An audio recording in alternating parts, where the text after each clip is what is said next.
Então, a ideia dessa segunda parte da disciplina é nós, primeiro, darmos uma explorada no site da disciplina, e em seguida a gente vê domínio do valor, e depois a gente olhando o domínio do valor, a gente passa até a ideia de que é simples demais, não dá para fazer nada com isso. Dá sim. E essa é a ideia do exercício. Na verdade, não é um exercício, porque quem vai executar código sou eu. Vocês só vão olhar o código sendo executado. Mas, ao mesmo tempo, eu vou explicar as ferramentas que nós vamos estar usando, que são os Jupyter Notebooks. Quem é que já trabalhou com Jupyter? Google Colab? Menos. Então tá. Então, para quem não levantou a mão, vocês viram quem levantou a mão, então vocês sabem para quem pedir ajuda se tiver problema. Tá? Quem mandou levantar a mão. Tá? Então, assim, o site da nossa disciplina, ele fica aqui embaixo do site do laboratório, né? Esse aqui é o site do Lapix, e aqui a gente tem o site da disciplina. Tá?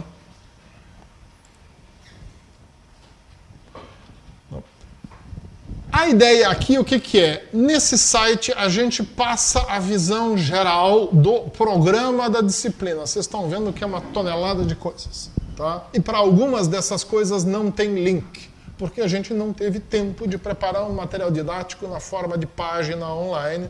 Nós temos o material didático na forma de PowerPoint. Tá? Então, nós estamos fazendo o quê? Isso aqui é um material de suporte, principalmente quando a gente chegar aqui embaixo, tá? Em redes neurais, tá? Por exemplo, redes adversárias, eu vou passar muito rapidamente, mas aqui é a área onde, já viram esse vídeo aqui, um deepfake muito interessante, tá? Aqui a gente vê, por exemplo, a questão do deblur, né? A questão da melhoria de imagem, filtragem. Quando a gente tem um erro sistemático, dá para resolver. Então, aqui tem material a mais, e em todo material a mais que a gente coloca aqui, por exemplo, eu vou abrir uma página de reconhecimento de imagens aqui, a gente coloca links para uma montanha de coisas. Tem aula, esse curso, tá? Da Universidade de Stanford é excelente, eu sugiro, eu sempre coloco aqui a aula correspondente ao assunto. Tá? É uma disciplina de visão computacional que tem lá na Universidade de Stanford. Eles dão ela todo semestre para, em média, 600 alunos, usam auditório, porque a disciplina é em top. Tá? E ela é muito interessante, é um pós-doutorando e 3 doutorandos que dão a disciplina. Teoricamente, o professor é o Andrei Krasniewski, mas esse está na Tesla, ele só assina a disciplina. São o pós-doutorando e os doutorandos que, na verdade, dão a aula. Tá? E assim, em todo esse material aqui, o que a gente faz? A gente coloca um monte de referências no final para você buscar código, buscar exercícios e outras coisas. Então, aqui eu peguei justamente uma área que tem um monte de coisa. Tá? Mas aqui você vai ver assim, tem referências, tem links para um monte de código, tem links para datasets, e assim vai com todo esse material que a gente tem aqui. Tá? Então essa é uma ideia interessante vocês darem uma explorada. Aqui tem o nosso quadro, a versão mais antiga dele, vocês viram hoje no laranjão a versão mais moderna. Tá? E a ideia é a gente focar nessas coisas que estão em laranja aqui, mas a gente vai falar um pouquinho das outras coisas também. Tá? É isso. Bom, então, para as disciplinas, eu não consegui pegar as disciplinas de pós, que aqui estão unidas em uma disciplina multiturma, turma de mestrado e a do doutorado. Não consegui unir isso com a turma de reconhecimento de padrões. Hoje, ainda, o sistema do Moodle da UFSC não permite a gente unir numa disciplina só graduação e pós. Então, nós temos a esquizofrenia de que tem 2 Moodles para a disciplina. Tá? A princípio, assim, eu criei por desencargo de consciência este para a graduação. Eu não vou conseguir atualizar em paralelo os 2. Tá? O que eu vou fazer? O pessoal de graduação, eu vou matricular todos eles como alunos no Moodle aqui. Eu consigo fazer isso. Tá? E aí todo mundo vai ter acesso ao Moodle da pós. Você não precisa anotar isso, se é aluno, você tem isso no seu painel. Tá? É só abrir o seu painel, vai aparecer lá.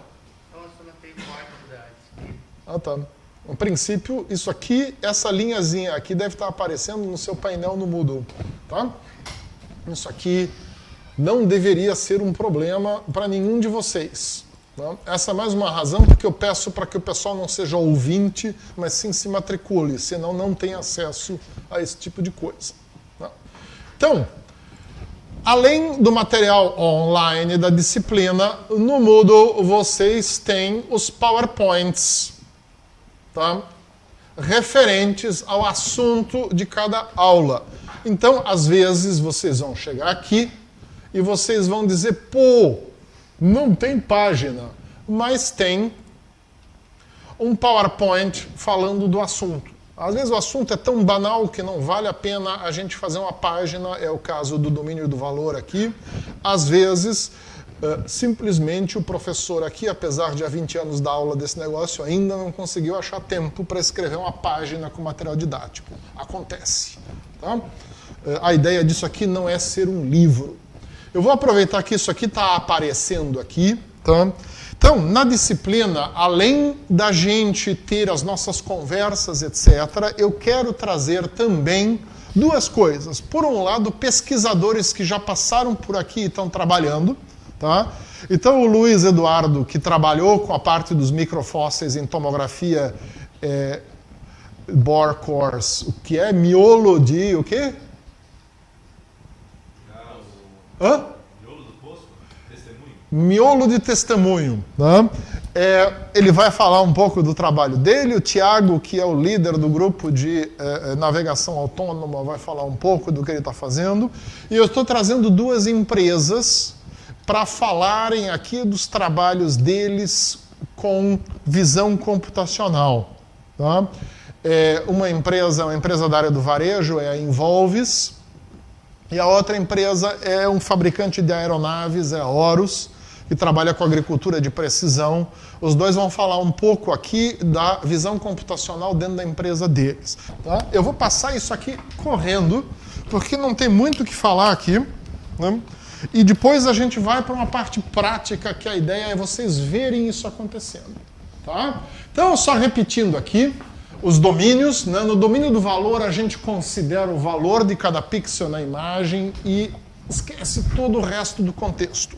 No domínio do espaço, a gente considera o contexto espacial dos pixels, ou seja, quem é a vizinhança, onde o pixel está, que cara que tem a vizinhança e assim por diante.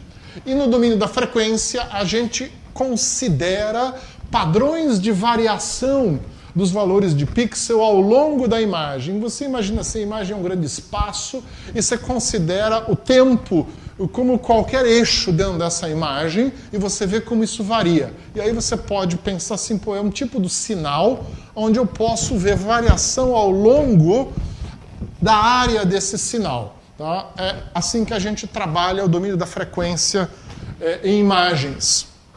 Tá? Então agora a gente vai dar uma olhada nisso. Eu vou focar em principalmente isto daqui, tá? Mas a gente pode abordar um pouco de outras coisas se vocês quiserem. Tá? Então a ideia é sempre do trabalho pixel a pixel. Então basicamente a gente vai ter 7 grupos de operações. Tá? Imagem, operações matemáticas simples usando escalar, operação lógica usando escalar, ou seja, eu não estou usando outra imagem, eu estou simplesmente fazendo uma operação básica e simples, pixel a pixel. Tá? Eu tenho operações matemáticas de imagem com imagem, a gente vai ver um exemplo legal depois. Eu tenho operações lógicas de imagem com imagem. E a partir daí eu tenho outras coisas como limiares. Eu vou agrupar pixels em conjuntos de acordo com características do sinal de cada pixel. Tá? Eu posso ter operações estatísticas ou eu posso combinar tudo isso. Então vamos dar uma olhadinha rápida em cima disso.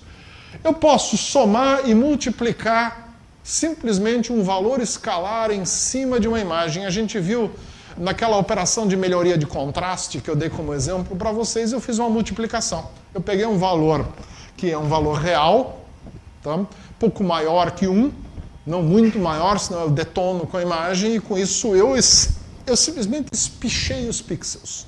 separei mais um pixel do outro em termos de valor e com isso melhorou o contraste.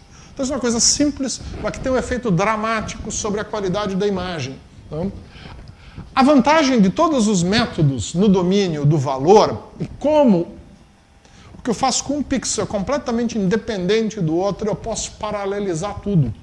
Tá? Isso torna os métodos no domínio do valor excelentes para a gente implementar em GPU. Pode ser a GPU mais bobinha, mais simplesinha do mundo.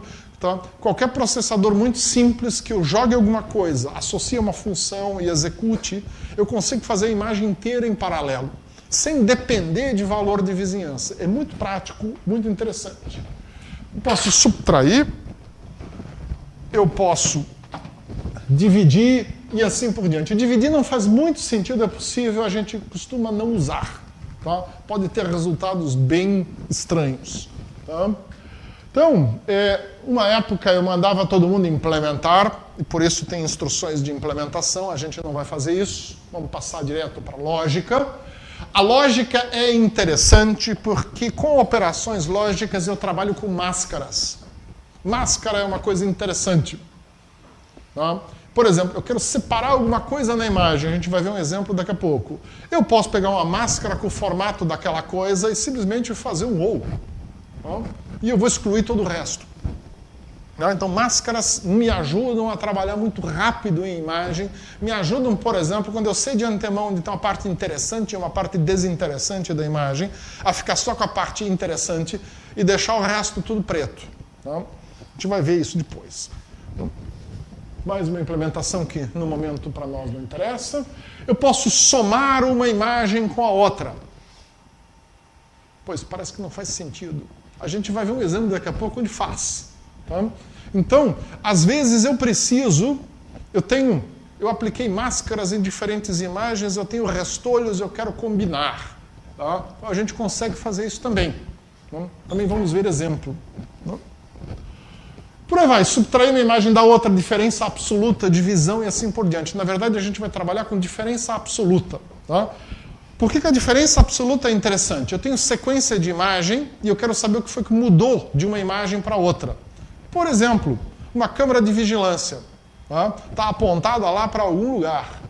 Tá? E está pegando um frame igual ao outro. Daqui a pouco passa alguém correndo na frente da câmera.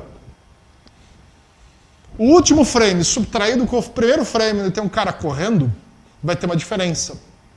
Tá? Pronto, eu tive um identificador de larápio. Muito simples. Né? Então, eu posso tocar um alarme numa sala de vigilância em algum lugar, simplesmente porque aconteceu isso. Tá? Se você já usar o software da Intelbras, por exemplo, tem um modo de operação daquele softwarezinho simples de câmera doméstica até, onde ele, no monitor lá, ele vai dando sinal aonde que está havendo algum tipo de coisa desse tipo. Aquele softwarezinho embarcado num chip, naquele aparelhinho, naquele DVR simplesinho da Intelbras, funciona porque o software em si é simples. A gente consegue embarcar isso e consegue fazer esse troço funcionar e monitorar 16 câmeras ao mesmo tempo. Tá?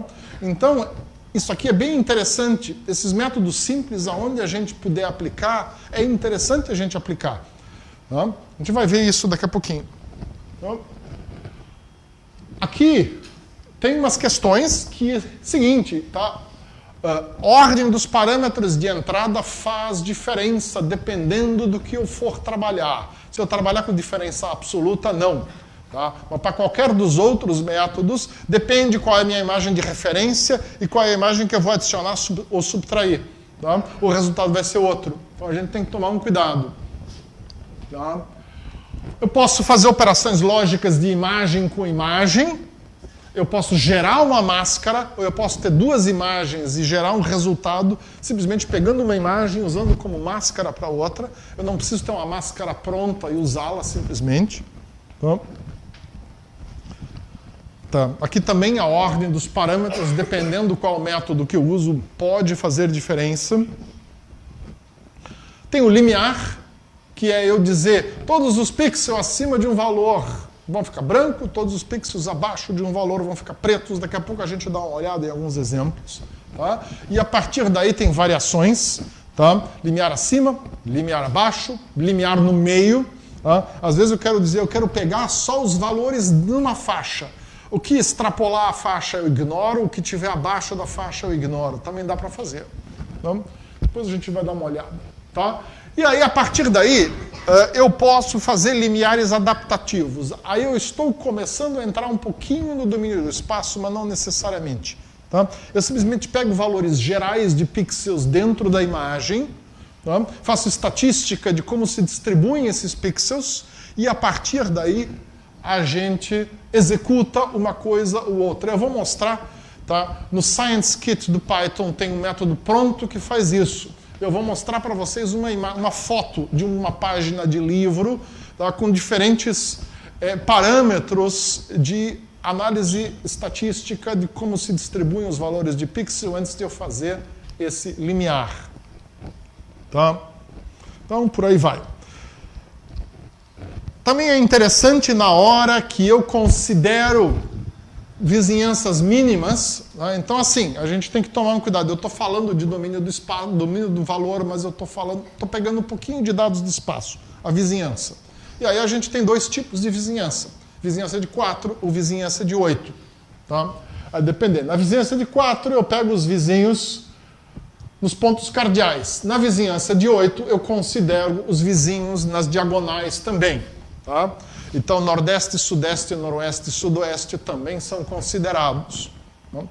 Esse primeiro é bem mais simples de calcular do que esse. Depende do que eu quero fazer. Tá? Então, a gente tem aqui um monte de coisa, novamente instruções para implementação que vocês não vão fazer, vocês vão usar código pronto. Tá? E por último, estatísticas de valor de pixel. O histograma é provavelmente a parte mais comum, né? Que é eu pegar e fazer um gráfico de como se distribuem os pixels dentro de um valor, de uma faixa de valores. Tá? Pixel é um valor discreto, cada pixel tem o seu valor. Em imagem, a gente costuma trabalhar com valor inteiro. Existem modelos de imagem que trabalham com valor ponto flutuante, mas isso é muito raro da gente usar. Tá? Então, assim, eu consigo pegar e dizer de 0 a 255, não 256, viva as imagens da internet, eu tenho os pixels distribuídos dessa maneira aqui, muitos pixels pretos, vários pixels no cinza mais escuro e bastante pixel na faixa do cinza claro, e aqui não tem nada. E com isso eu posso, por exemplo, automaticamente determinar aonde que eu vou setar um limiar. Ao invés de eu dizer, eu vou botar sempre meu limiar no valor 100, e daqui a pouco eu tenho uma imagem mais escura, meu limiar cortou no meio um objeto, eu posso fazer uma análise de histograma e dizer um bom lugar para o meu limiar é esse buraco aqui. Não importa qual o valor do buraco.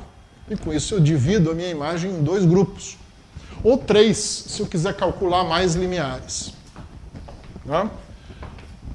E a gente pode, inclusive, olhar qual é o ângulo disso, etc. Existem aí N variações em cima disso, se vocês olharem. Tá?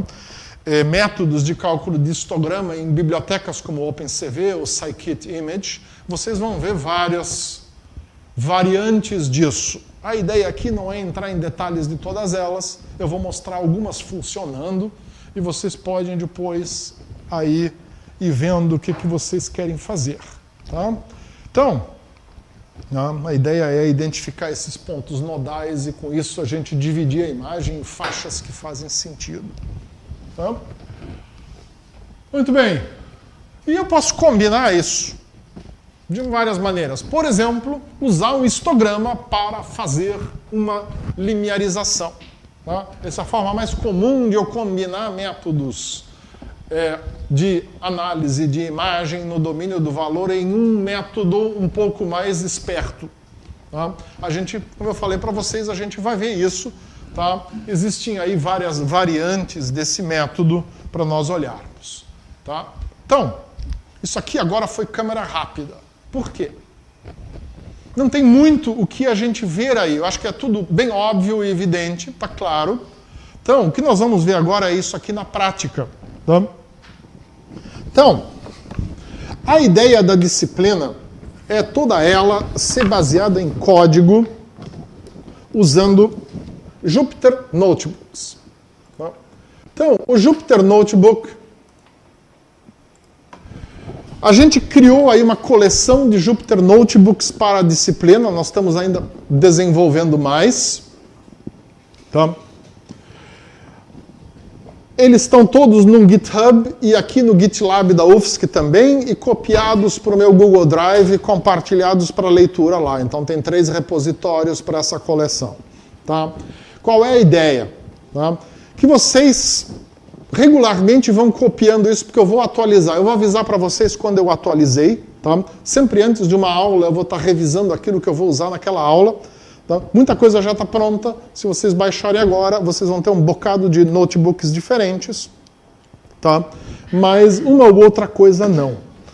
Então, antes da gente começar com isso aqui, vocês estão vendo que isso é uma página web. Então, alguns de vocês já usaram Jupyter Notebooks pela minha avaliação de engenheiro, alguma coisa entre 35% e 40% de vocês. Quem nunca usou, já ouviu falar? Tá, 2 cabeças balançando levemente. Muito bem, gente. Então, qual é a ideia disso daqui? A ideia disso é você ter realmente um bloco de notas onde você tem, por um lado, caixinhas de código e caixinhas de texto. Isso serve tanto para você guiar uma aula, como serve para o aluno fazer exercícios fácil em casa. O que tem rodando por trás disso? Num servidor, tem rodando o interpretador da linguagem, no caso Python, tá? Aqui, que vai executar o código que você escreve. Além disso, você pode executar código do próprio sistema operacional que está embaixo. Eu vou mostrar isso para vocês. Tem um jeito de fazer. Tá? E tem código específico para você parametrizar o próprio notebook também. Então são 3 tipos de código. Onde é que vocês podem aprender mais sobre Jupyter Notebooks? Eu fiz uma página que foi voltada para os nossos professores aqui. Essa página está aqui. Não precisa anotar. Eu vou passar isso aqui para você. Tá? Então, gente, não percam tempo anotando. Olhem o que está acontecendo. Tá? Então, isso aqui foi um seminário interno. E aqui a gente explica sobre Jupyter Notebooks, as linguagens de programação, etc. Tem um monte de exemplos, tem sites aqui onde você pode testar trocentas coisas. Tá? Basicamente, Jupyter Notebook hoje em dia, tá, funciona com Python, com R e com Julia. Julia é uma linguagem pouco usada, a não ser alguns ambientes muito específicos, mas Python e R, tá, são coisas bastante pertinentes para vocês. E entre mentes existe também um interpretador para C++, tá, que é o Selenium. A gente instalou o Selenium num servidorzinho que nós temos aqui, que eu vou depois explicar para vocês. Se vocês quiserem testar C ou C++ no Jupyter, vocês podem. Tá? O nosso servidorzinho é meio limitado, é uma máquina que estava sobrando no CETIC, então, por favor, não se loguem 40 todos ao mesmo tempo, não vai funcionar. Eu vou mostrar para vocês só a título de curiosidade. Tá? Mas, basicamente, tem isso. Então, como é que você pode rodar Jupyter? Você pode rodar o Jupyter simplesmente no seu computador. Tá? Assim... Opa. Tá? Assim dá para ler, né? Assim você inicializa o Jupyter. Querem que eu aumente a fonte aqui? Sim. Tá?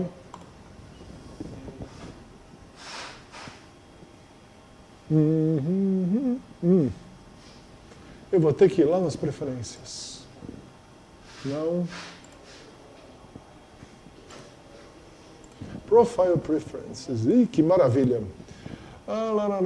Texto. Cadê?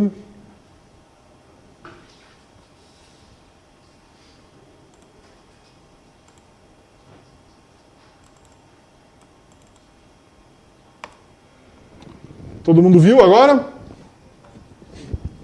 Beleza. Então esse comando aqui, tá? O que eu sugiro para vocês? Quem for instalar isto aqui no seu computador, instalar Python também, tá? Use, por favor, Anaconda, tá?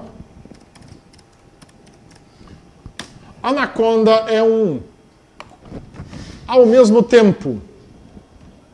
Tá? Uma plataforma que contém Python e um monte de coisa junto, que permite você criar ambientes virtuais no seu computador, executar várias versões do Python, etc., tudo ao mesmo tempo, cada um num ambiente virtual, e que facilita a instalação de um monte de coisa.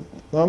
Se você nunca mexeu com o Jupyter, nunca mexeu com Python, mas você quer ter isso rodando no seu computador em casa, tá? Baixe o Anaconda e instale usando o Anaconda. Tá? Tem distribuições diversas.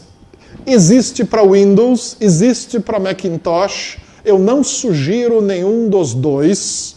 Eu sugiro, se você não tem Linux rodando em algum computador em casa, instale um Ubuntu como Dual Boot no seu computador e bote tudo no Ubuntu. É o que está aqui, por exemplo. Não é mais fácil, porque fica integrado no sistema operacional. Tá? Em Windows ou em Macintosh vai ficar uma coisa esquisita dentro de uma caixinha. Tá? Mas não tem nenhum impedimento de você instalar isso. Mas você não precisa fazer, você consegue fazer tudo o que eu estou sugerindo na disciplina sem instalar nada na sua máquina. Tá?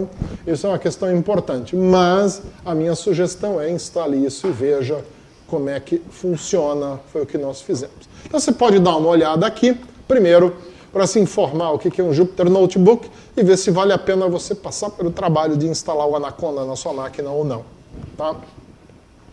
Muito bem. Além disso, tá? Aqui tem mais algumas coisas, como eu importo coisas e assim por diante. Não faz muita diferença. A gente vai mostrar isso na prática para vocês daqui a pouco. Tá? Então, o que acontece aqui? Tá? A gente tem por debaixo um interpretador rodando, que você pode inclusive mandar reiniciar e outras coisas. Quando eu estou rodando uma seção desse interpretador, qualquer variável global que eu criar aqui, ela existe na memória do interpretador. Isso significa o quê? Eu tenho caixinhas de código e eu crio variáveis aqui. Essas variáveis vão existir nesse meu notebook inteiro, tá? Enquanto estiver rodando essa seção do interpretador. Isso é bem legal, porque eu posso fazer o quê? Eu posso rodar um trecho de código, mudar esse código até ele ficar legal do jeito que eu queria, aí deixa aí. Eu rodar outra coisa aqui, e você vai dizer, pô, não gostei do que está entrando. Eu vou lá, mudo aqui, rodo isso daqui, sem avacalhar isso aqui, e continuo. Tá? Então a ideia é essa. Eu vou escrevendo códigos em pedacinhos, cada um numa caixinha, tá? E com isso eu posso experimentar. Tá? Então isso surgiu de uma ideia que veio lá de ambientes de matemática simbólica, tá? Mais em especial a concorrência principal do MATLAB, que era o Matemática, que é um software, na verdade, que ainda existe. Ele tem um conceito de notebook assim. Tá? E o pessoal do Python, há uns anos atrás, não faz muito tempo, pegou essa ideia e resolveu de um jeito que foi, assim, fantástico. Está mudando o paradigma da gente ensinar computação, inclusive, porque é muito mais fácil com isso aqui. Eu explico um código, mostro um pedacinho, eu explico um algoritmo, mostro um pedacinho de código que tem esse algoritmo, executo, daqui a pouco eu faço outra coisa e tudo está lá. O aluno mesmo pode criar uma cópia disso, isso é modificando ele. A gente tem espaço para a gente botar figurinha, fazer propaganda da disciplina, ou para a gente botar links e para, com isso, colocar acesso a outro tipo de material didático. Tá? Todos os nossos notebooks são em inglês, porque a gente está publicando isso internacionalmente para todo mundo que quer usar, etc. Tá? Mas é em inglês banal, eu estou tentando deixar o mais simples possível. Eu imagino que ninguém de vocês vai ter problemas em ler isso. Tá? Muito bem, então o que a gente tem aqui? Basicamente eu tenho aqui uma célula. Aqui no Jupyter eu vou executar essa célula dessa forma aqui, Shift Enter. Tá? Eu posso executá-la também clicando em cima e dando um Run aqui. Tá? Mas a princípio aqui, quando eu começo com um ponto de exclamação, é porque o que vem depois é um comando do sistema operacional. Tá? Então aqui eu estou simplesmente perguntando para o sistema operacional quem é você. E ele está me dizendo aqui que é um Ubuntu 16, tá? Rodando uma compilação 64 bits. Tá? Aqui tem um conjunto de células que são para você baixar isso aqui no Google Colab. ou baixar isso aqui tudo lá na sua casa.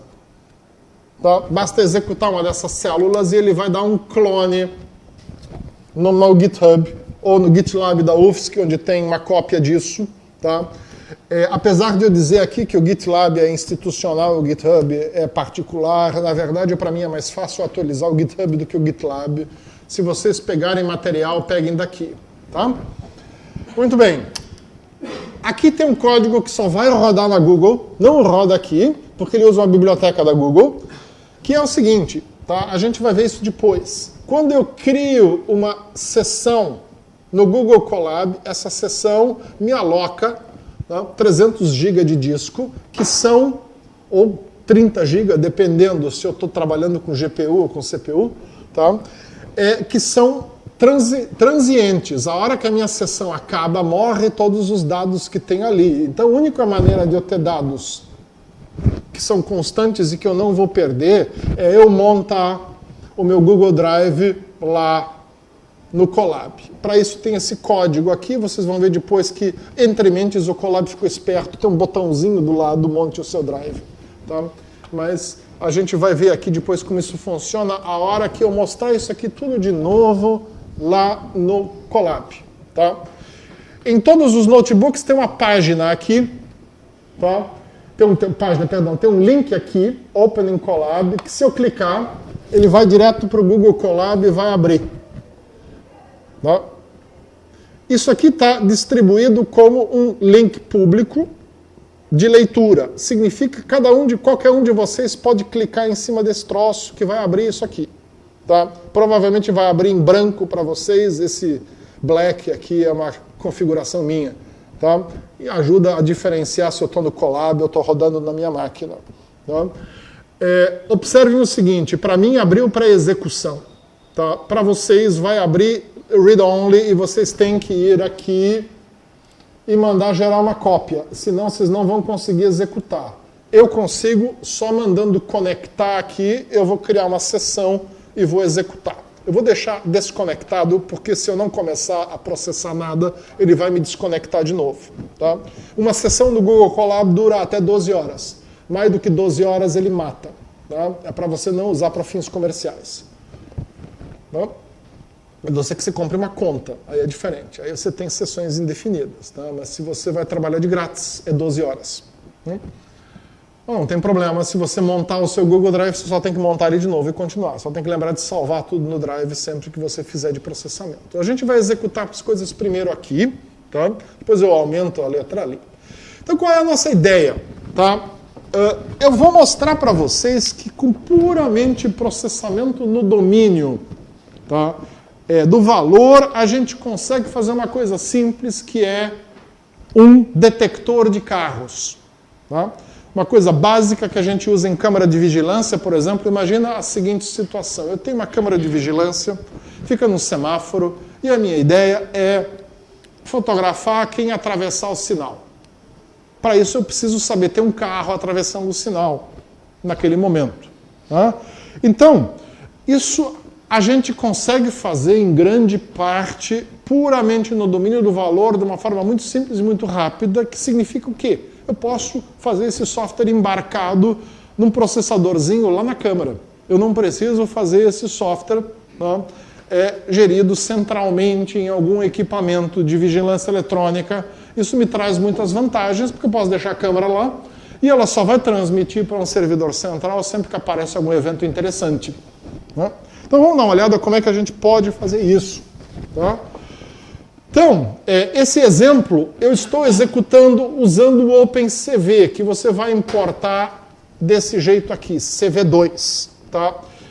Se você for instalar o OpenCV em casa, tem que instalar a versão de desenvolvimento e não a versão semi-comercial ou pronta, porque a gente vai usar algumas bibliotecas lá na frente que não existem na versão que não é de desenvolvimento. Tá? Mas lá para frente eu vou explicar para vocês como é que faz isso. E algumas coisas básicas. Isso aqui vem pronto no Anaconda, você não tem que instalar. Tá? Então o que eu estou fazendo aqui? Eu estou importando algumas bibliotecas, eu estou importando a parte interativa do Jupyter. Isso aqui não funciona na Google. não vai dar erro, porque ele vai importar, só ele não vai conseguir executar nada dessa biblioteca. Por razões de segurança, esse tipo de interação aqui, a Google não permite que aconteça nos notebooks rodando. O que significa isso?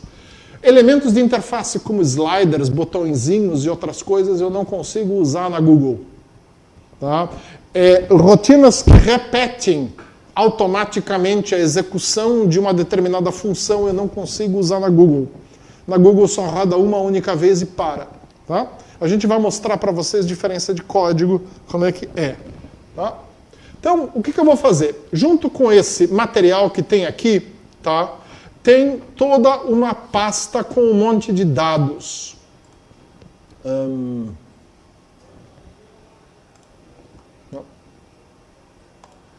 Tá? Essa pasta chama Data e ela tem aqui um monte de coisas que é para a gente fazer exercícios em diversas partes da disciplina. Vocês baixando aquele Git, vocês vão ter já acesso a esses dados todos. O caminho que eu boto aqui sempre é o caminho que é criado se eu baixar o Git. Tá? Então, eu aqui, por acaso, já estava carregado. Tá? Isso são fotos. Eu vou executar de novo para vocês verem o que acontece. Tá? Então, é simplesmente isso aqui. Tá? Enquanto aparece um asterisco, ele está executando. Ele executou, eu mandei fazer o que aqui? Mandei carregar uma imagem e mandei depois plotar essa imagem também como imagem de tom de cinza. Para isso, eu peguei e usei uma rotina de conversão do OpenCV, que já converte na hora que lê. Então, eu pego uma imagem a cor e converto em imagem preto e branco. Sobre questão de modelos de cor em imagem, a gente vai ter uma aula específica sobre cor, onde eu vou desde a parte de neurofisiologia da percepção de cor humana até modelos de cor em imagem. Tá? Pode parecer um overkill eu falar em neurofisiologia aqui, mas é bem interessante para vocês entenderem por que RGB. Tá? Não vou entrar nisso agora, a gente vai falar no momento certo. Tá? Então eu estou carregando a imagem duas vezes, uma vez original, tá? A outra vez em preto e branco. Na hora que eu mando plotar, como essa imagem original é a imagem a cor, eu não tenho que fazer nada, ele vai plotar. Na hora que eu ploto a imagem, que eu transformei em tom de cinza, eu preciso passar uma tabela de cor, porque o Python não sabe o que ele vai fazer com aqueles dados, que são simplesmente um monte de valores na imagem. Tá? Então eu passei aqui Gray Value, esse é o nome de uma tabela de cor que o Python usa aqui para plotar isso aqui. Tá? Eu poderia inventar um monte de outras coisas. Existe uma tabela de cor interessante, por exemplo, chamada Magma. E aí ele vai aplicar essa tabela de cor aos valores aqui. Tá? Então, assim, aqui você pode fazer um monte de coisas. Eu vou deixar o Gray, porque é esse que a gente quer. Tá? É essa aqui a aparência da imagem. Por que eu transformo a imagem de cor para tom de cinza? É o que me importa. O que eu quero saber? Eu quero pegar esse cruzamento. Tá? Se você já for no cruzamento ali atrás, vai parecer estranha essa foto. A foto tem 19 anos. Tá? Há 19 anos eu uso na disciplina. Um pouco de história do Córrego Grande e do Pantanal para vocês. Antes era assim. Tá? Não foi mal. Tá? Serve do mesmo jeito. Então, o que eu preciso aqui? Eu preciso de uma imagem de referência, que é o que eu vou fazer aqui. Tá? Então, assim, a minha câmera de vigilância, por exemplo, ela pode estar em momentos pré-definidos, tirando fotos. Ou simplesmente, por exemplo, quando não há diferença entre imagens, ela tira uma foto de referência, que é, sei lá, é válida por 10 minutos ou coisa parecida. A gente tem que lembrar que o Sol muda de posição no céu. Tá? Então um monte de coisa vai mudar. Vocês vão ver que aqui, isso aqui tem uma diferença de 5 minutos entre uma foto e outra. Tinha vento naquele dia. Já vai aparecer um monte de coisa nessa imagem que a gente não quer. Tá? E isso aqui foi tirado com uma câmera digital de 19 anos atrás. Era uma Sony que usava disquete. Nem cartão SD ela não usava. Ela usava disquete, a Sony, e tirava a imagem nessa resolução que é 640 por 480. Tá? uma resolução bem miserenta. Tá? Mas mesmo assim, a gente vai ver diferenças. Tá? Então a ideia sempre é essa. Se eu quiser trabalhar no domínio do valor, eu estiver trabalhando numa questão de vigilância, eu tenho imagens de referência. Elas podem ser imagens fixas que eu fiz de antemão, que estão num banco de dados, onde eu pego aquela do horário agora. Tá? Se a iluminação do meu ambiente é artificial, pessoal, tem uma imagem de referência. Tá? Aqui que a iluminação é natural, o ideal seria a câmera, sempre que ela não detectou evento nenhum, ela pegar e fazer uma foto. Né? Muito bem. Como é que eu vejo agora onde é que estão os carros? Eu vou fazer uma coisa muito simples. O carro está aonde a imagem mudou da imagem de referência para a minha imagem de teste. Tá? Como é que eu posso fazer isso? Muito simples. Tá? Aqui os dois códigos são iguais, tá? Eu não vou mostrar de novo o mesmo código. Né? Eu vou simplesmente subtrair uma imagem da outra. Tá? Então, no OpenCV eu tenho essa função que é diferença absoluta, ou seja, que ela me dá só valores positivos, porque numa imagem eu não posso enfiar valor negativo, então não dá. Tá? O valor negativo vai ser truncado para zero. Então eu tenho que usar a diferença absoluta. E eu simplesmente subtraio uma imagem da outra. Eu vou executar para vocês verem que o resultado é esse aqui mesmo. Tá? Então, eu estou vendo um negócio aqui que não parece fazer muito sentido, mas que está, de alguma maneira, me retratando diferenças entre as imagens. Tá? Vocês observam que o carro estacionado aqui, que agora está sendo coberto por esse ônibus escolar aqui, na verdade, gerou um ruído aí. Tudo bem, não tem problema. Tá? Porque assim, o que eu quero no fim de contas fazer? Vamos supor tá, que esse Ford aqui, ele furou o sinal. Eu quero chegar num ponto onde eu preciso ler a placa do carro. Né?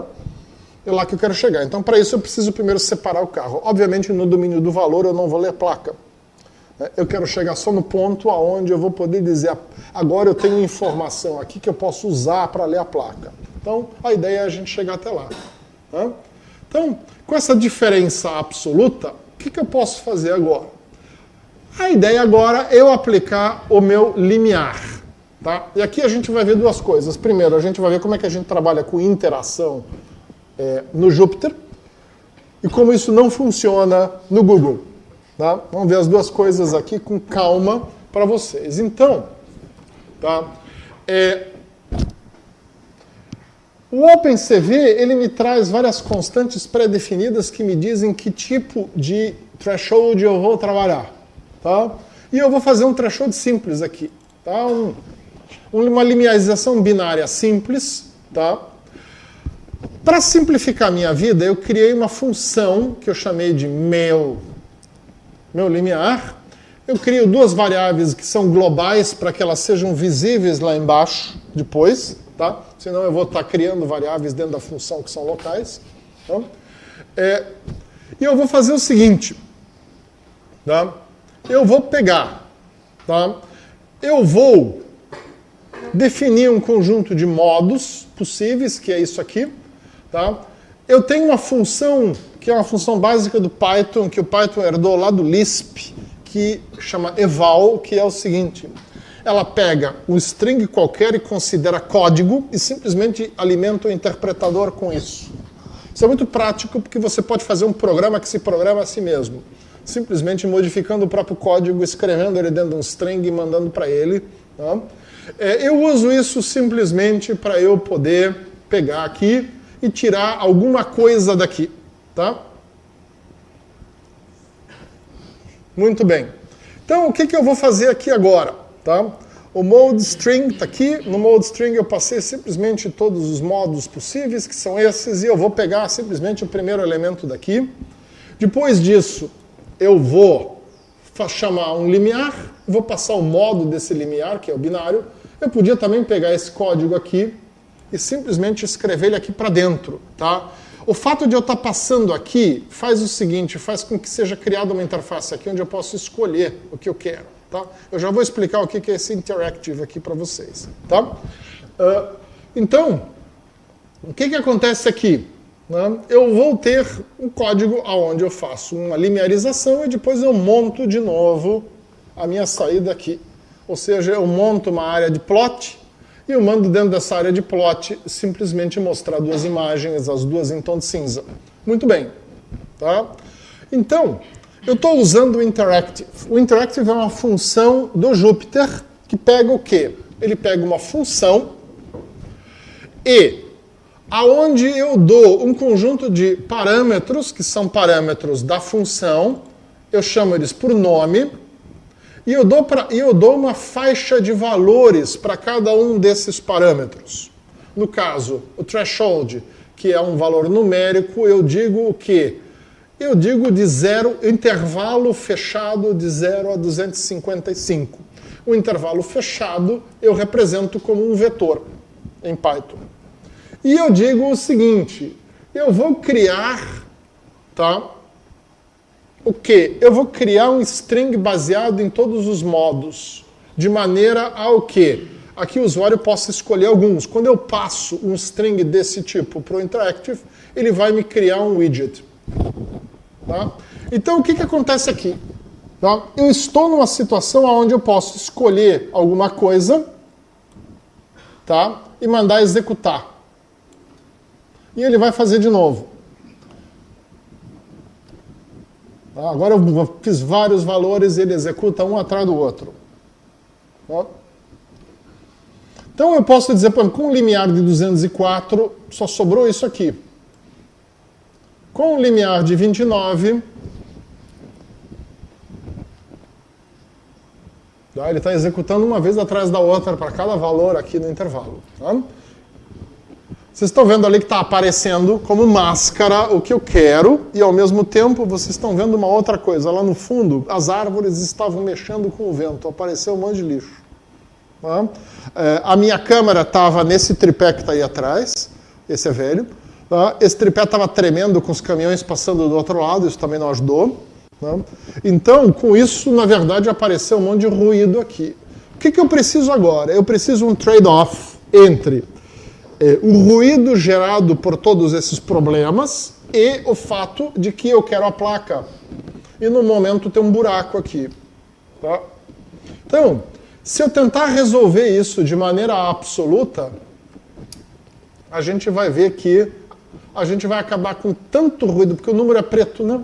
O número é preto, o asfalto é preto, então não tem muita diferença entre número e asfalto. Tá? Esse é um problema que eu vou acabar tendo. Tá? Então, assim, o que me acontece aqui? Eu preciso achar algo mais ou menos e depois dar uma consertada. Tá? Se eu for fazer isso aqui na Google, eu vou agora executar isso. Tá? Executar, depois eu executo. Eu vou mostrar para vocês aqui. Se eu for fazer isso aqui na Google, eu vou ter que fazer o seguinte aqui. Comentar isso aqui e simplesmente chamar a função direto e passar um valor para ela. Tá? Não dá no Google Colab para fazer de outro jeito. Tá? Tem que ser assim. Não vai ter outra maneira. Tá? Então essa é a diferença que vocês vão ter entre trabalhar no Google Colab e trabalhar no Jupyter em qualquer lugar. Tá? Bom, vamos supor que eu fiquei com esse 25 aqui agora e eu vou trabalhar com isso deste jeito aqui. Bom, não tem jeito de eu ir adiante. Então, assim, se eu estou trabalhando com uma câmera de vigilância, ela tem que dar alarme de que aconteceu alguma coisa, isso é o suficiente. É só eu contar a quantidade de pixels não pretos e eu sei que houve uma mudança. Tá? Se eu quiser separar o carro do resto, não tem jeito. Eu vou ter que ir para um outro domínio. Tá? Então eu vou adiantar alguma coisa para vocês aqui. Tá? Então aqui, ó, como é que eu extraio agora isso aqui? Só para antes da gente entrar nos detalhes do outro domínio. Eu posso simplesmente fazer aqui uma multiplicação. Então eu vou fazer o que aqui? Eu vou pegar o resultado, vou fazer divisão inteira por 255, para eu ter uma imagem que só tem 1 ou 0. Tá? Então, no Python, vetor ou matriz eu posso tratar como um escalar. Se eu multiplico um vetor ou uma matriz por um escalar, eu considero simplesmente que eu estou multiplicando todos os elementos desse vetor ou dessa matriz pelo escalar. Então eu posso pegar uma imagem, isso aqui é divisão inteira, né? E dividir inteiro por 255 vai me gerar uma nova imagem com o resultado. Tá? Então isso aqui é uma imagem que tem uns e zeros, e aqui eu tenho uma imagem em tom de cinza, que é essa daqui. Se eu multiplicar isso, eu vou ter o quê? Se eu multiplicar qualquer coisa da imagem original, tá? Essa gray é a minha imagem original, aqui. Se eu multiplicar isso por uma máscara que tem 1, aonde eu tinha diferença, e tem 0, onde eu não tinha diferença, eu vou ter o quê? Oi? Só a original que você acha. Oi? Só a imagem original onde teve diferença. A imagem original onde teve diferença. Todo mundo falou ao mesmo tempo, então só para a gente ouvir um só. Beleza, então é isso. Tá? Se eu executar isso aqui agora, tá, eu vou ter essa imagem original com o fantástico atributo de que a placa não está aparecendo. Eu fiz um detector de carros que a parte mais importante que eu queria não detecta. Então assim, gente, e assim apareceu um monte de ruído aqui atrás que eu não quero. E vocês viram que assim, é extremamente sensível. Se eu modificar isso aqui, por exemplo, para 30, que basicamente é uma coisa mínima, tá? A hora que eu fizer aqui a minha multiplicação, isso aqui vai ficar escancaradamente pior. Tá? Se eu agora baixar isso aqui para 20, tá? O meu ruído vai aumentar imensamente. Então, assim, isso é uma questão básica que a gente tem nesse tipo de problema. Tá? Quando eu trabalho com pipelines desse tipo, os algoritmos individuais dentro dessa pipeline, eles são extremamente sensíveis a variações. Então você pode imaginar o seguinte, eu tirei a minha imagem de referência no momento em que tinha sol. Daqui a 3 minutos fechou o sinal e alguém atravessou, mas tinha uma nuvem. Não? A minha imagem de referência não serve para nada, porque baixou a luminosidade, a diferença vai me dar a imagem inteira. Tá? Então isso é um grande problema que eu tenho. Tá? A gente precisa estar parametrizando e ajustando o tempo inteiro quando a gente trabalha com esse tipo de pipeline, e às vezes fica muito difícil a gente conseguir chegar no resultado. Tá? Mas como eu falei, isso aqui é um enfoque ingênuo, tá?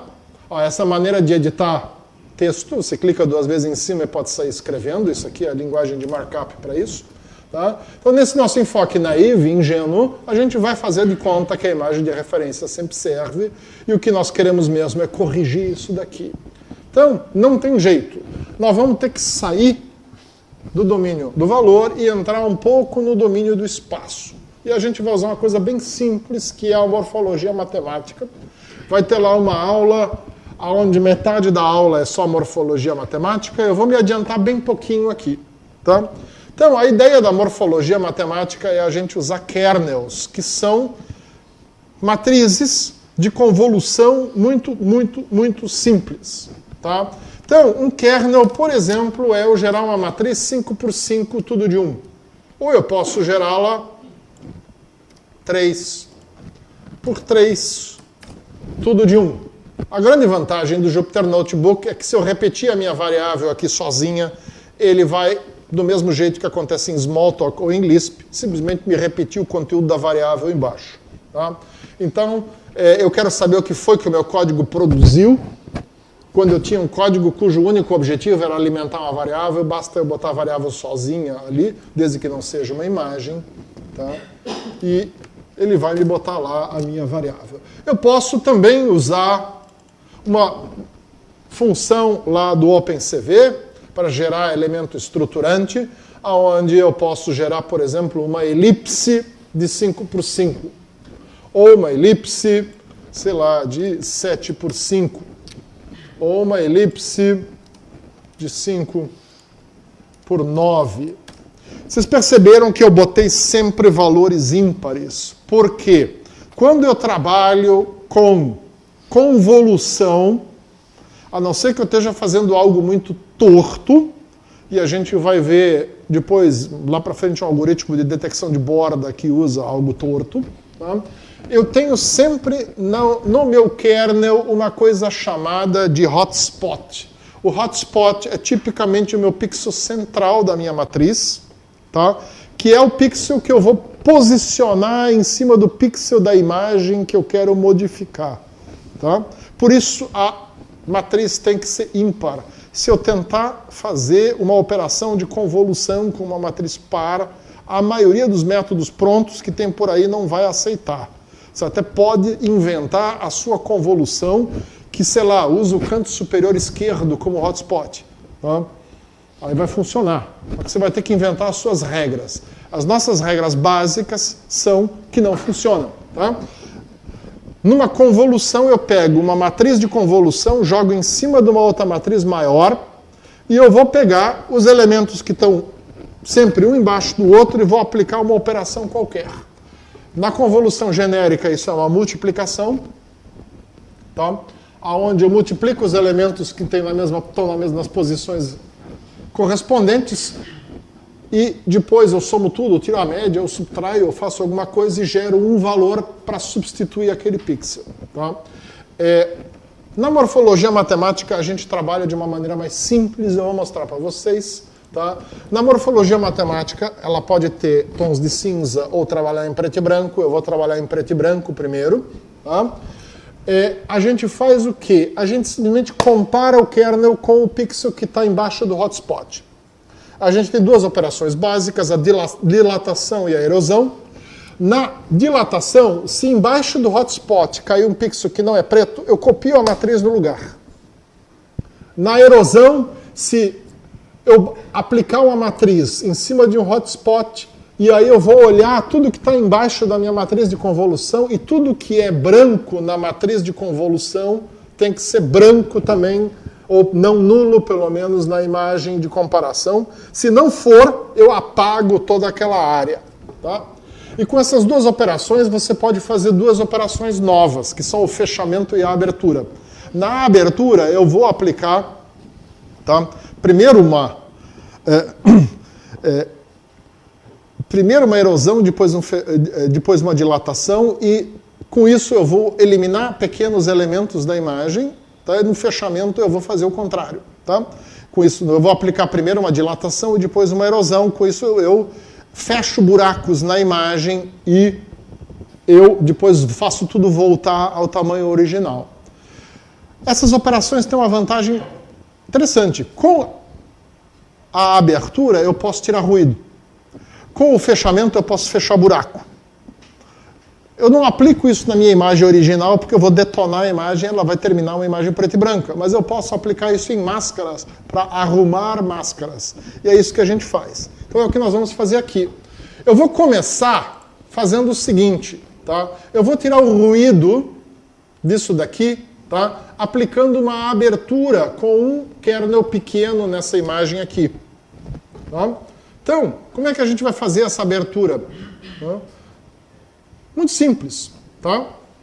Eu simplesmente vou dizer aqui, eu quero fazer uma abertura, eu vou usar essa constante, pegar a imagem resultante aqui, que é a minha máscara, e o meu kernel, que é esse primeiro kernel que eu criei, que é um kernel pequeno, 5x5 aqui, tá? Então, eu vou executar, o resultado vai ser um pouco diferente daquele antes, porque o limiar é outro. Nessa abertura eu fiz o quê? Eu tirei tudo que era bobagem. E o resto ficou pior. Tá? Agora, o que eu preciso fazer? Bom, eu sei que a minha placa está aqui, por exemplo.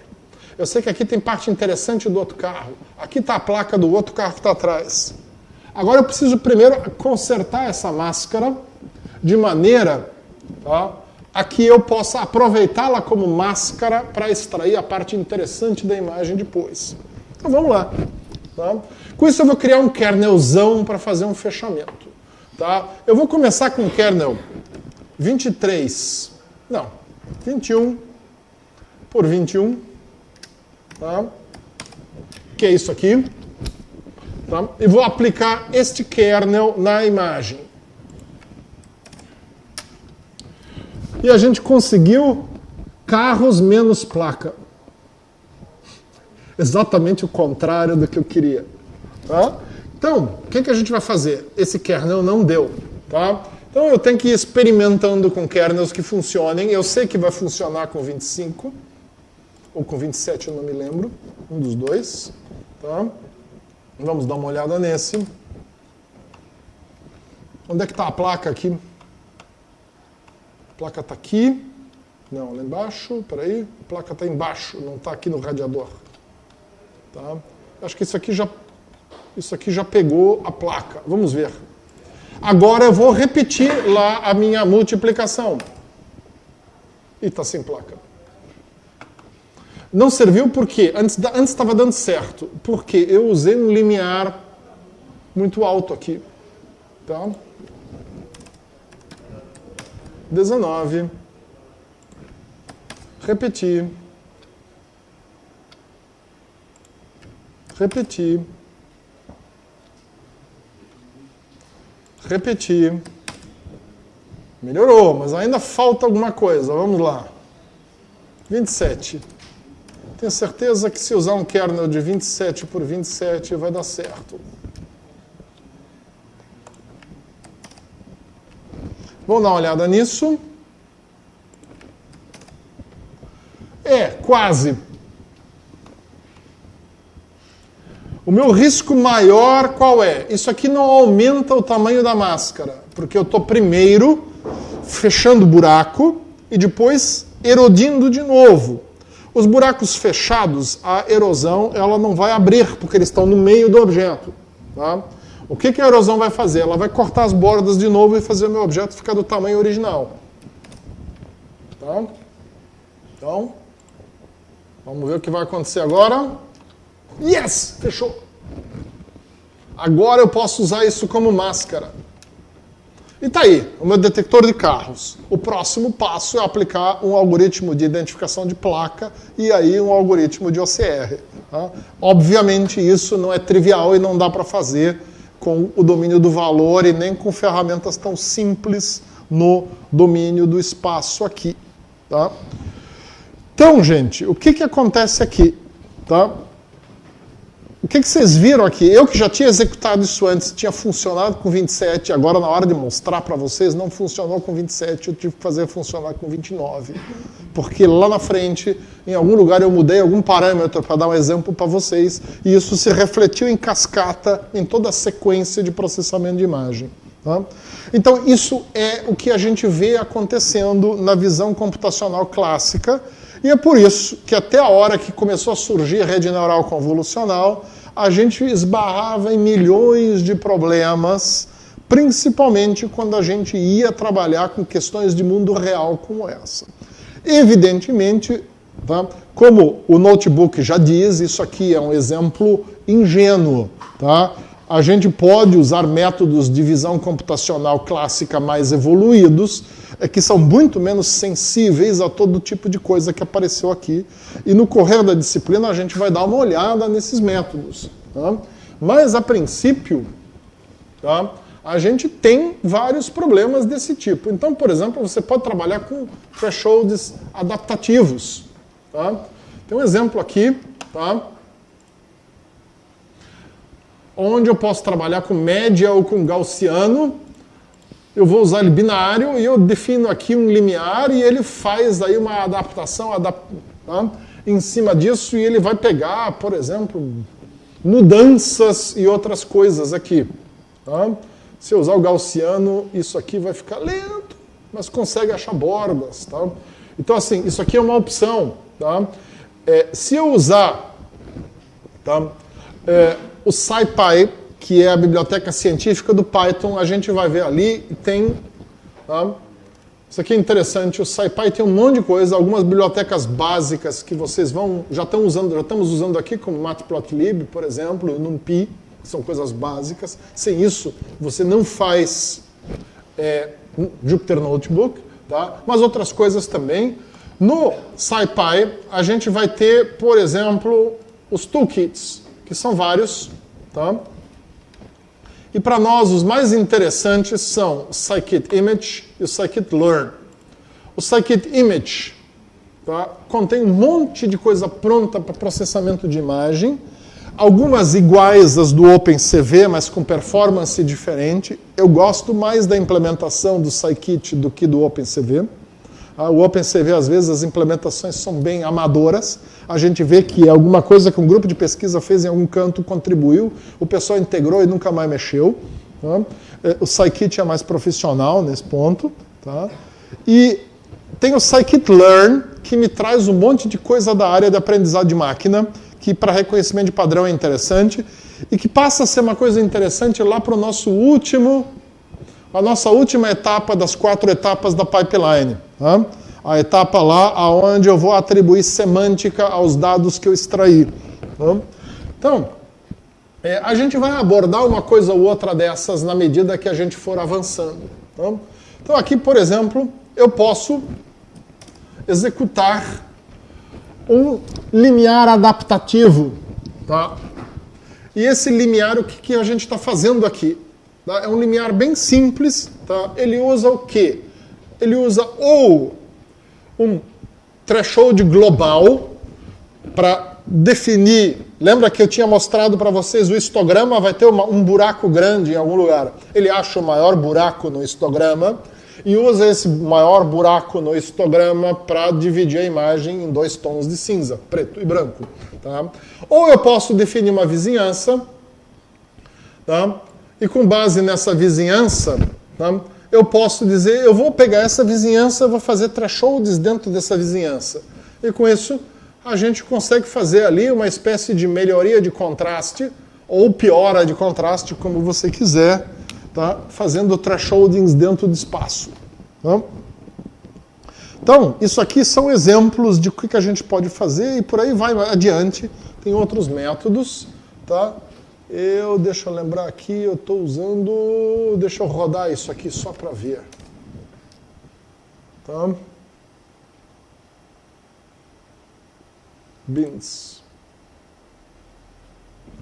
Tá? Então aqui, por exemplo, a gente tem histograma. Tá? Isso aqui é um bom exemplo de um limiar por histograma, ele ficou fantástico. Tá? Por quê? Porque a gente achou o ponto mais fundo aqui nesse gráfico de histograma. Tá? Eu não precisei saber qual é o valor que eu preciso para separar essas coisas. Tá?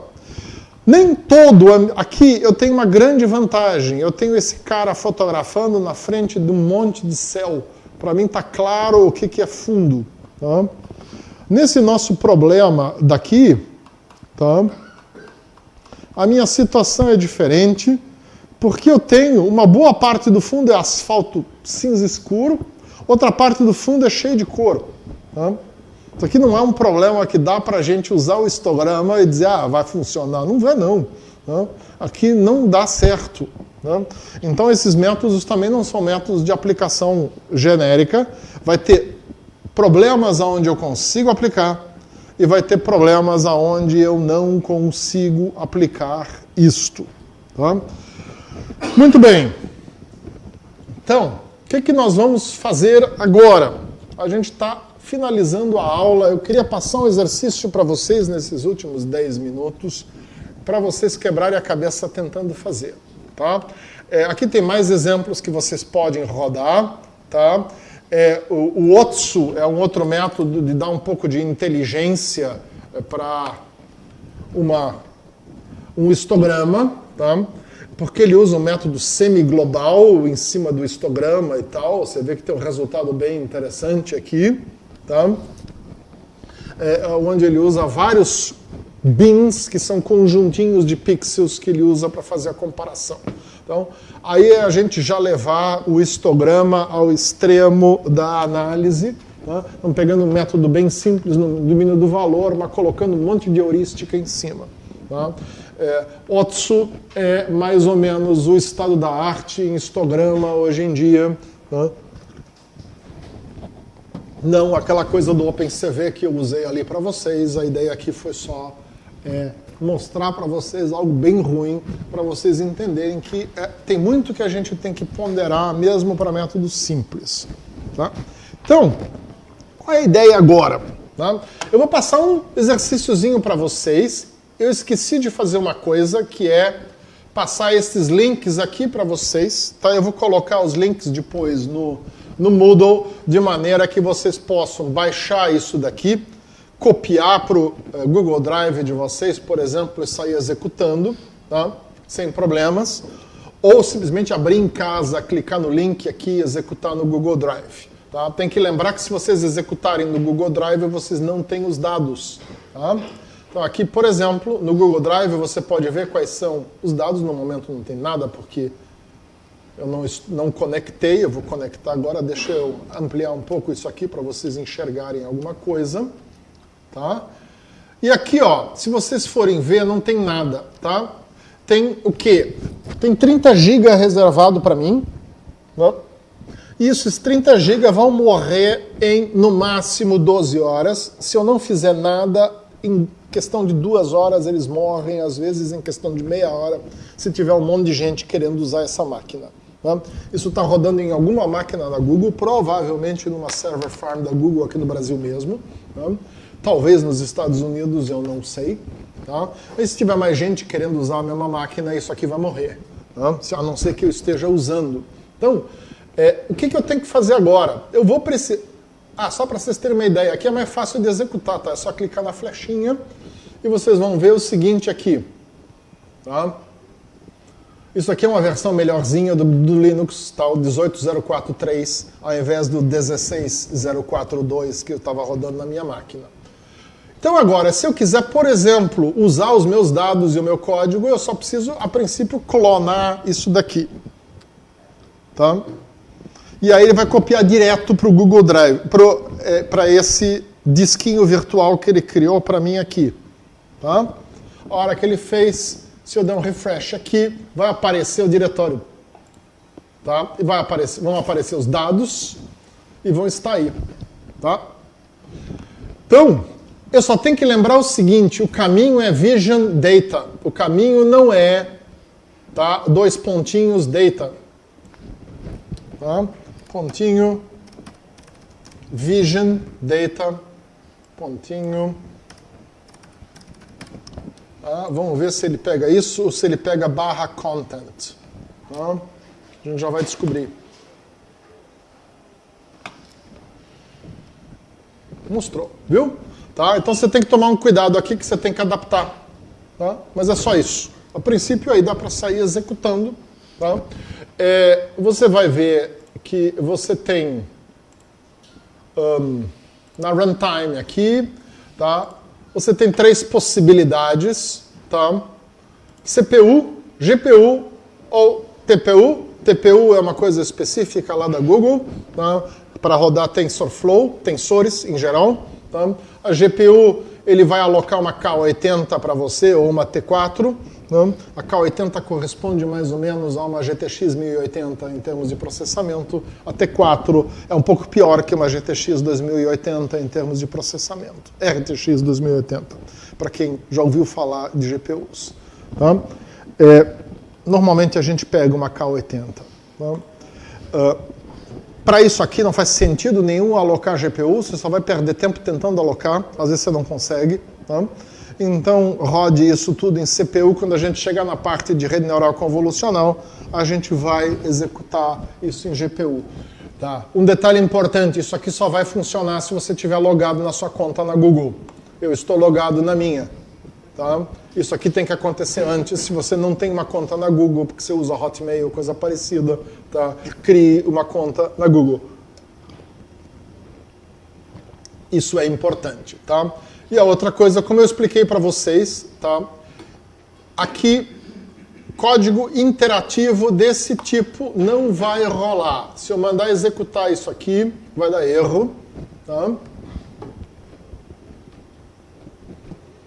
Você tem que apagar, você tem que botar um comentário aqui e descomentar esse onde tem a função chamada explicitamente. Tá? É o único jeito de mandar esse troço rodar aqui.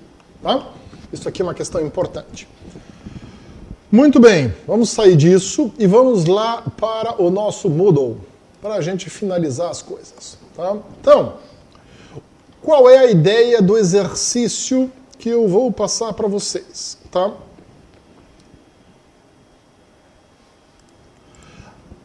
Há muito tempo atrás, a gente fez um vídeo, tá? aonde com os meus filhos eu montei esse carro, que depois a gente usou num experimento aqui. Tá? Isso é uma iniciativa Computação na Escola. A gente desenvolve metodologias de ensino de programação para ensino fundamental, tá? Usando Scratch ou usando... E tem uma musiquinha, eu apaguei aqui agora, tá? Usando Scratch ou usando Snap, que é uma outra linguagem de programação de blocos. Aqui no caso, a gente está via Bluetooth controlando o Arduino do carro. Era o exercício para as crianças planejarem uma trajetória para o carro, programar a trajetória do carro, e aí ver o carro executando a trajetória. Tá? Então eu filmei isso aqui, e dessa filmagem, a gente não vai fazer tudo agora aqui, para não perder muito tempo, vocês podem olhar isso com atenção em casa, se quiserem. Dessa filmagem eu tirei um conjunto de imagens. O que eu quero que vocês façam com isso? Alguma coisa parecida com o que vocês estão vendo aqui, só que não desse jeito. Eu quero que, imagem a imagem, vocês identifiquem aonde está o carro, calculem o ponto central do carro em cada uma das imagens, tá? E depois simplesmente me gere uma imagem preta aonde aparece a trajetória do carro. Então o que vocês precisam fazer? Precisam ver um jeito de usar threshold simples para eu conseguir separar o carro está se movendo, então em princípio não é difícil. Tá? Eu preciso aí descobrir qual é a rotina no OpenCV ou no Scikit-Image que me pega uma matriz com uma máscara e acha o centro geométrico da máscara, tem pronta, vocês não precisam se preocupar. Tá? Centro geométrico de uma matriz de pixel é fácil, né? É a média, mas assim, a princípio vocês conseguem achar fácil. E depois vocês só precisam gerar um polígono conectando todos esses pontos. É uma coisa simples, tá? Dá para fazer rapidinho. Não tem um Jupyter Notebook pronto para isso, então vocês vão fazer isso ou direto lá no Google Colab ou em casa usando o notebook, Jupyter Notebook. Tá? E a ideia é que depois tem um link aqui para você entregar esse troço. Tá? Eu fiz um link aqui para 2 tutoriais para vocês acharem de um jeito fácil o cálculo da informação do centro. Tá? Os 2 tutoriais usam um método um pouco barroco para fazer isso, porque eles calculam primeiro os momentos do objeto na imagem, quer dizer, na verdade, calcula a distribuição ao longo do eixo x e do y, e depois calculam a intersecção dessas 2 distribuições para achar o ponto. Então, tem jeito mais fácil de fazer. Tá? Mas, a princípio, elas estão aqui, e isso aqui tem um outro objetivo também. Tá? Learn OpenCV e PyImageSearch são 2 blogs. Tá? PyImageSearch não tem uma estrela específica, é um monte de gente que contribui. Tá? O Learn OpenCV tem esse indiano aqui, que é o cabeça, tá? O Satya Malik, mas um monte de gente que também se juntou a ele, a maioria indianos também contribuem. Tá? E o que tem nesses 2 blogs? Tem um monte de tutoriais de como é que faz coisas simples. Eles apresentam um probleminha qualquer. Não tem uma característica comum nos 2 tutoriais não tem nenhuma ordem. Você vai ter uma coisa bem banal, seguida por algo extremamente complexo com rede neural convolucional, com outra coisa de complexidade mediana e por aí vai. A impressão que a gente tem assim esse pessoal ensina coisas e o que aparece no meio das disciplinas deles, eles depois botam ali no blog. Tá? Em ambos os blogs tem uma versão paga com curso online e tal, vocês não precisam disso. Tá? A ideia só é a seguinte: se vocês estão a fim de dar uma olhada no monte de exemplos de problemas e de como é que a gente resolve os problemas usando OpenCV, Scikit-Image e assim por diante, aonde essas soluções já tem Jupyter Notebook prontinhos, que você só precisa dar o download do Jupyter Notebook e executar para ver o que acontece. Esses 2 blogs são os melhores blogs para você pegar material. Tá? Então, por isso aqui eu já resolvi a única incógnita do problema que tinha, que é como é que eu acho o centro de uma imagem. A outra incógnita que tem é como é que eu pego um monte de pontos e desenho um polígono no meio de uma imagem. Para quem nunca desenhou alguma coisa, não fez uma disciplina de computação gráfica, isso pode ser uma incógnita. O Matplotlib traz isso pronto. Você só tem que dar uma pesquisadinha lá no Matplotlib e você vai achar uma rotina de desenho de polígono bem fácil de usar. Tá? Então, assim, não tem nada de difícil nesse trabalho. Qual é a ideia? É só dar uma coisa para vocês que não está pronta, tá? Porque os meus exemplos todos eles vão estar prontos. A ideia dos exemplos é só servir de pedra de toque para a gente discutir o assunto. Tá? Aqui é um exemplo que não está pronto, para vocês quebrarem um pouco a cabeça. Tá? Tentem fazer para a aula que vem, se não der, vocês podem fazer para daqui a 2 semanas, não tem problema. Eu quero, no momento, parar a aula e a gente vai dar uma olhada nisso daqui, tá? Para ver onde é que vocês chegaram e que tipo de problema que vocês tiveram. Isso, para mim, também é um parâmetro do grau de dificuldade da disciplina e assim por diante. Tá? É isso, gente. Nós estamos no meio-dia, ultrapassamos 10 minutos. A gente atrasou 10 minutos para iniciar também, então a gente está no horário. Até semana que vem.